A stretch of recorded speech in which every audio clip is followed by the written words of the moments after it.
सुप्रभात छात्रों, जैसा कि आज विद्यालय द्वारा ऑनलाइन क्लास की शुरुआत दोबारा कर दी गई है, जिसमें इंटर साइंस में मेरे द्वारा केमिस्ट्री की फर्स्ट क्लास आज शुरू किया गया है। इस फर्स्ट क्लास में हम आपको प्लेन के बारे में अध्ययन कराएंगे। जैसा कि आप शुरू से ही जानते हैं कि प्लेन क्या है, सॉल्यूशन, जिसको आप सॉल्यूशन कहते हैं, सॉल्यूशन की डेफिनेशन आपको लिखी हुई है कि प्लेन होता क्या है। प्लेन में दो या दो से अधिक पदार्थों का समांगी मिश्रण जो होता है वो प्लेन कहलाता है।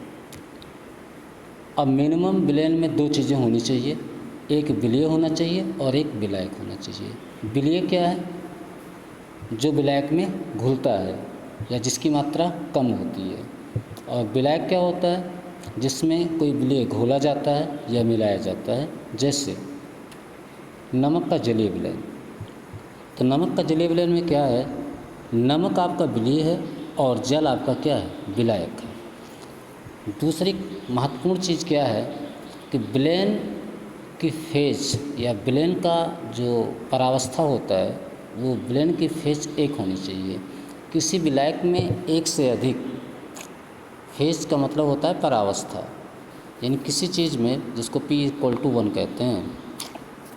फेज का मतलब हो गया कोई विलायक है, उसमें दो या दो से अधिक विलय आप मिला दीजिए, सब मिला के आपको एक जैसा विलयन दिख रहा हो, उसमें विलय पदार्थ अलग अलग आपको न दिखाई पड़ रहे हों, तो वो आपका सॉल्यूशन है। आप इसके इतर मिश्रण देख सकते हैं। मिश्रण क्या होता है? जैसे आपने कंकड़ ले लिया, रेत ले लिया और वाटर ले लिया, तो वाटर, कंक्रीट और रेत तीनों को एक में मिला देंगे तो आप देखेंगे कि रेत आपको सबसे नीचे मिलेगा, रेत के ऊपर आपको कंकड़ की परत मिलेगी और उसके ऊपर आपको वाटर मिलेगा। तो यहाँ पे क्या हो गया? यहाँ पे से आपका एक मान लेते हैं कि रेत है, उसके ऊपर आपने कंकड़ मिला दिया और उसके ऊपर आपने जल मिला रखा था, तो ये जल भर गया। अब इसके फेज 1, फेज 2 और फेज 3 यानी 3 परावस्था हो गई। तो ये हमारा विलयन नहीं है, ये हमारा क्या हो गया? ये हमारा मिक्सचर है, ये हमारा विलयन नहीं कहलाएगा। विलयन का मतलब होता है जिसकी फेज 1 हो या जिसकी परावस्था 1 होगी, वो हमारा विलयन कहलाएगा। इसी प्रकार मैंने कुछ और एग्जांपल्स दे रखा है आपको। जैसे 10% एल्कोहल का जलीय विलयन। 10% एल्कोहल का जलीय विलयन का सेंस हो गया कि 10 ml एल्कोहल अगर जल में घोला गया है तो 10% एल्कोहल का जलीय विलयन वो कहलाता है। अब इसके बाद विलयन को प्रभावित करने वाले कारक क्या हैं? कि विलयन को प्रभावित करने वाले कारक जो आपके हैं, या हम इससे पहले देखते हैं कि टाइप ऑफ सॉल्यूशन, विलयन के प्रकार क्या हैं। तो विलयन के प्रकार, विलयन द्रव का भी हो सकता है, ठोस का भी हो सकता है, ठोस द्रव का भी हो सकता है, गैस का हो सकता है। जैसे वायु आपका क्या है? गैसों का एक विलयन है। वायु आपका क्या है? गैसों का एक विलयन है। इस तरह से विलयन 9 प्रकार के होते हैं।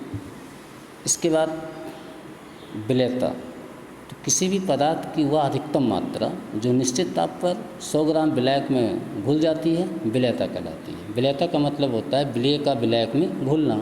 तो किसी पदार्थ की वह अधिकतम मात्रा जो 100 ग्राम विलायक पर या 100 ग्राम विलायक में निश्चित ताप पर घुल जाती है, विलयता कहलाती है। अब इसके बाद विलयता को प्रभावित करने वाले कारक भी हैं, जिसको आप देख सकते हैं। विलयता को प्रभावित करने वाले कारक में ताप का प्रभाव है, दाब का प्रभाव है, विलय और विलय कणों की प्रकृति का भी प्रभाव होता है और सामान्य प्रभाव भी होता है। इसकी डिटेल चर्चा हम अगले वीडियो में करेंगे। आज बेल लग जाने से वीडियो शॉर्ट हो गया है, नोट मैंने बना रखा है और वीडियो शॉर्ट कर दे रहा हूँ। नेक्स्ट क्लास में हम विलयन और विलयता को प्रभावित करने वाले कारक से रिलेटेड आगे का वीडियो जारी करेंगे। धन्यवाद।